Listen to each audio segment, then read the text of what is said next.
Good evening and welcome to the latest news bulletin coming to you live from this news center of the Sultanate of Oman television. First, the headlines.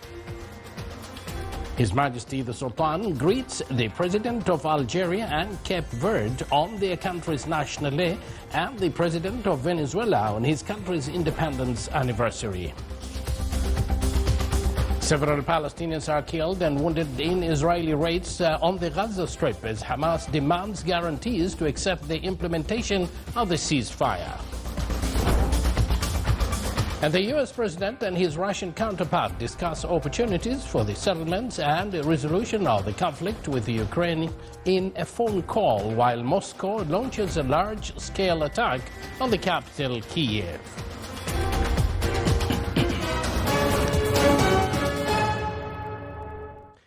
Good evening once again, and thank you for joining us. Those were the headlines, and now the news in detail.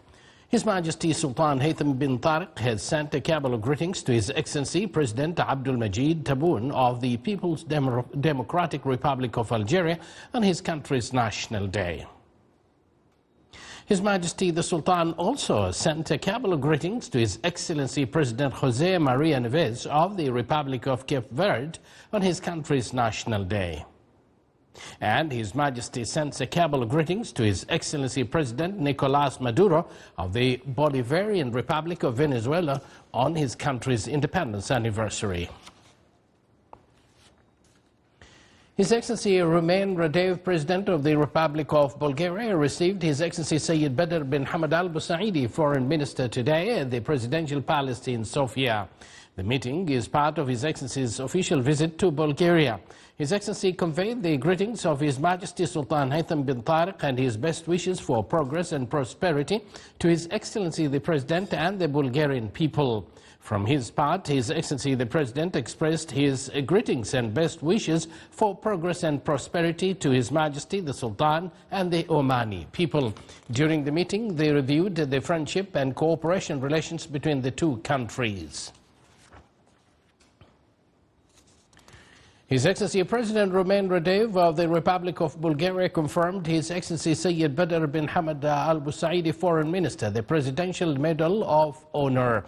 This was during an official ceremony held today at the Presidential Palace in the capital, Sofia. The medal is one of the highest orders bestowed by the President of the Republic.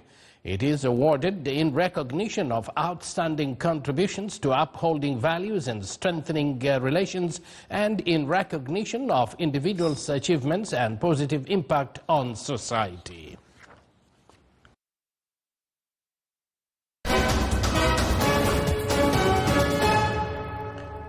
Israeli airstrikes killed 15 Palestinians in Gaza early today, while another 20 people died in various locations while trying to get aid.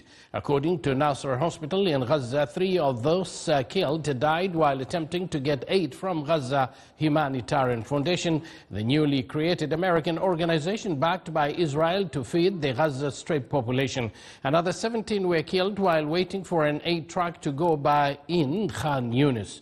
Meanwhile, Hamas said today that it was holding discussions with leaders of other Palestinian factions to discuss a ceasefire proposal presented to it by Egyptian and Qatari mediators. U.S. President Donald Trump said he expected Hamas to respond to his final proposal for a ceasefire in Gaza in the next 24 hours. Hamas, which has previously declared it would only agree to a deal for a permanent end to the war, has said it was studying the proposal but given no public indication whether it would accept or reject it. A source familiar with Hamas' position said the group was demanding clear guarantees that negotiations to end the war would take place during the 60-day ceasefire, and that if no deal was reached by the end of that period, the pause in fighting would be extended until both sides could come to terms. An Israeli drone strike hit a car on a highway in the town of Khalde, just south of Beirut, killing one person and injuring three others. Most of the Israeli strikes have been in southern Lebanon, but Israel has also struck a handful of times in Beirut's southern suburbs since the ceasefire. Lebanon's state-run national news agency reported that yesterday's strike was in a congested area close to Lebanon's only commercial airport.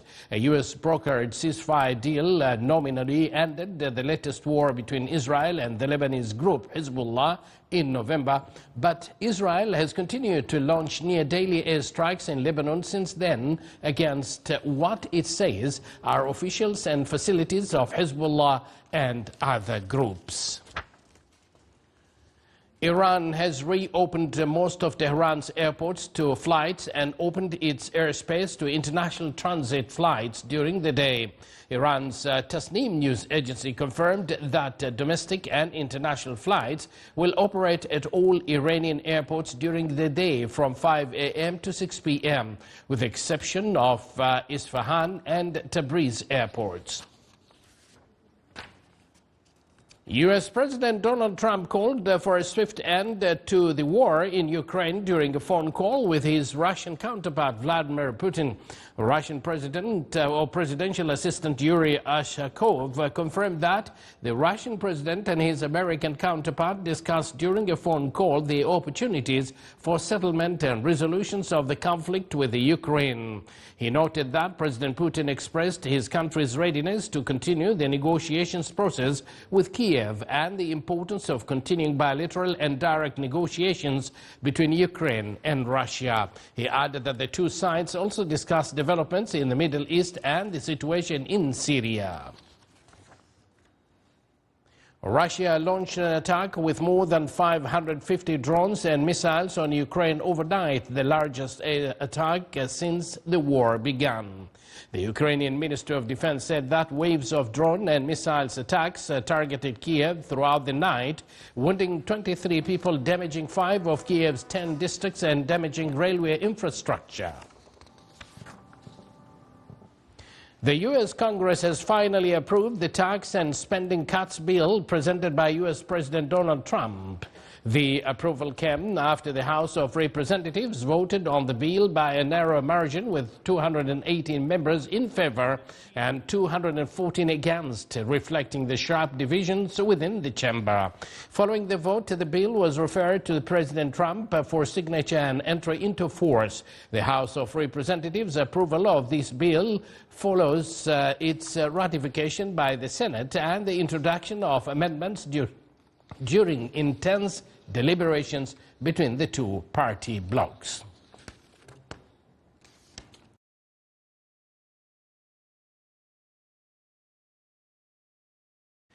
A wildfire in central U.S. state of California wilderness area has grown dramatically, with the risk of wildfires rising in large parts of the state due to dry weather.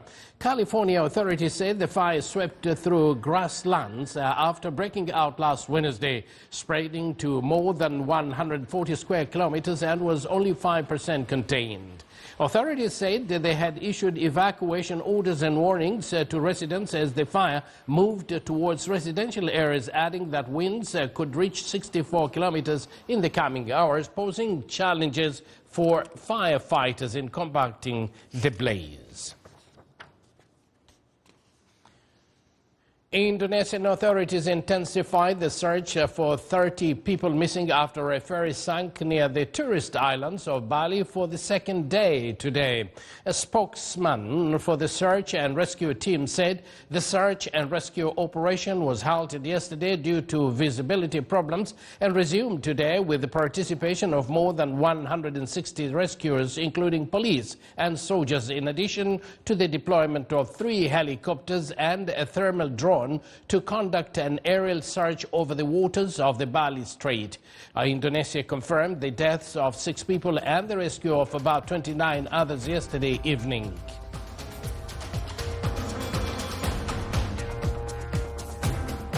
You're watching the Sultanate of Oman television. Yet to come in our news bulletin, Our photography exhibition documents the beauty of a Dakhiliya governorate through the lenses of photographers from inside and outside the Sultanate of Oman.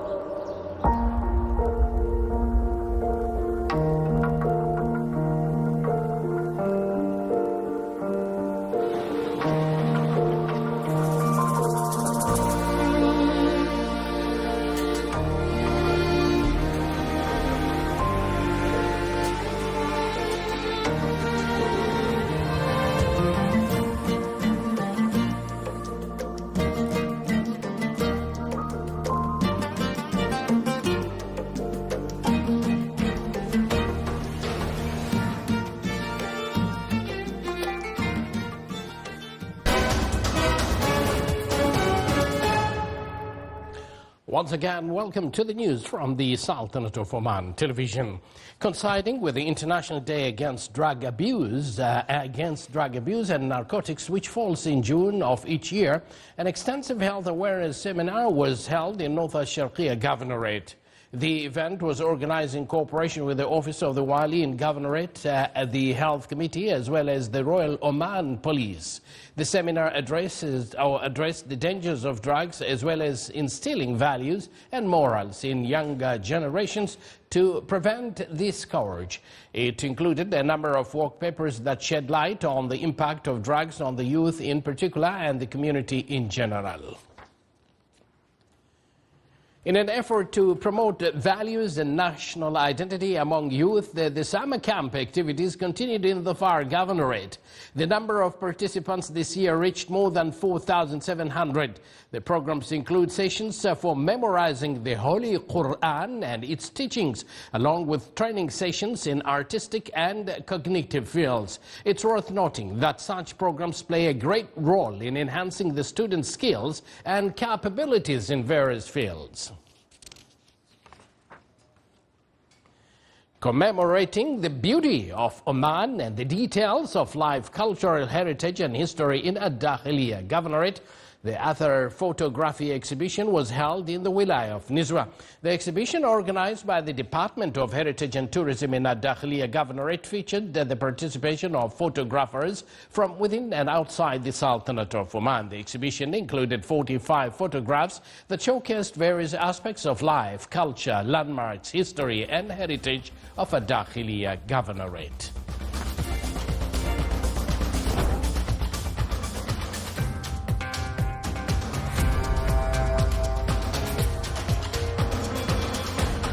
You're watching the Sultanate of Oman Television, and before we end tonight's bulletin, here are the main points once again. His Majesty the Sultan greets the President of Algeria and Cape Verde on their country's National Day and the President of Venezuela on his country's independence anniversary. Several Palestinians are killed and wounded in Israeli raids on the Gaza Strip as Hamas demands guarantee to accept the implementation of the ceasefire. And the U.S. President and his Russian counterpart discuss opportunities for settlements and resolutions of the conflict with Ukraine in a phone call while Moscow launches a large-scale attack on the capital, Kiev. And with that, we do conclude this news bulletin. Thank you for joining us, and good night.